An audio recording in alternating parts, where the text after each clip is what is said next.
The main reason I love a post-apocalyptic setting is because they always show that there's something to fight for after all the wahala has calmed down. Because God knows if zombies were running rampant, where will I be getting the energy to be sprinting from point A to B all the time? I am glad they've made this thing a full-on franchise, and I was excited to see how they are going to be naming it till I heard the Bone Temple. 28 years later. Welcome to my channel. My name is Joseph and I am the film fanatic. 28 years later is a 2025 horror movie in which this young twat named Spike has taken it upon himself to take his sick mother out of their island safe haven to see a mysterious doctor living in the middle of the dangerous mainland. One thing a lot of people do in stories, and I used to do it myself sometimes, is always inserting ourselves in whatever story that we're following, and then expecting the characters to think and act like we do. Of course, there are two sides to every coin, and there are storytellers that bank on this experience because they know their target market. Just like with Anastasia Steele in the 50 Shades series. But characters are supposed to give the illusion of being their own individual, and we the audience are essentially just witnessing their stories based on the characters' actions and decisions. I need to point this out because if I catch this speaking, I will beat sense inside his head. This is where African style parenting is very much needed. I completely understand that the boy has different values from his father, and a lot of important information was kept from him. And I've said it before, I respect audacity. But this boy is in the wrong story.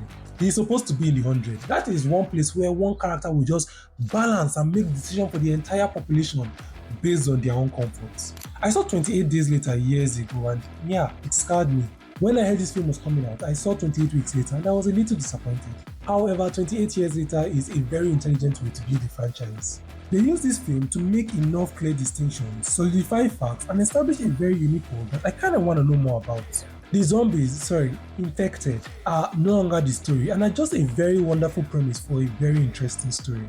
This is first and foremost a coming-of-age story where a young boy learns a lot about the world he lives in, not just his hometown, and also a lot about life. I really love how the infected look and also the variety that we saw. They clearly are not zombies, but the virus can still eat away at their bodies. They can still suffer obesity, and the virus can mix with steroids in their body to make them big in all aspects of human anatomy. Yeah, it was very jarring for me too. This movie was scary because my heart was pounding almost every time they were outside their village. And they maintained this spookiness beautifully throughout the entire movie, when things were dark and eerie and when things were bright and vibrant. The idiot that dragged his mother out barely protected anybody, and every time he was in serious danger, he ended up being saved by someone, including the mother he dragged out. One thing you can trust about this film is that the danger, coupled with the very interesting story, will keep you engaged throughout. Acting wise, let's give Jodie and Ralph Fiennes their flowers because they deserve it. I don't think there's a badly written or dull character in this film, but they went extra deep in their roles and actually delivered very well. I was never fortunate enough to do a fan cast for the Fantastic Four before it came out, but Jodie was always one of my serious contenders for who could play Susan Storm. No shade or disrespect to Vanessa Kirby, who delivered wonderfully. It was really nice to see Aaron Taylor-Johnson take on a minor role, but he still delivered and was my favorite character in this film.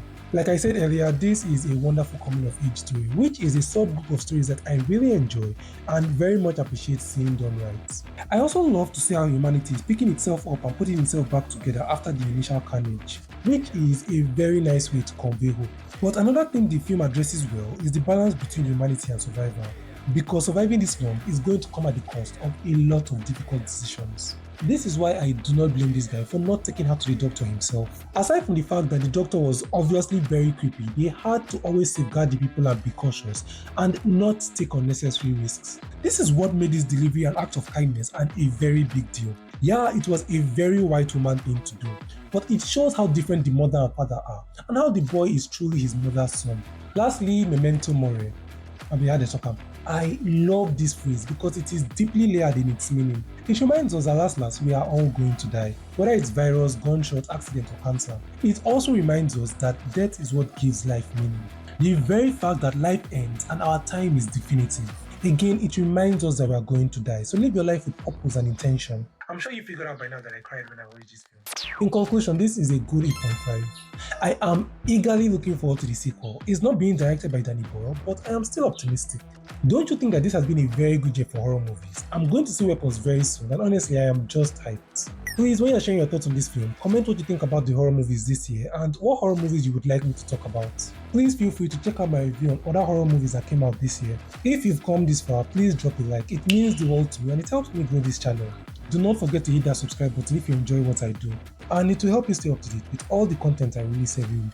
Share this video with your friends that love cinema, and you will definitely see me soon.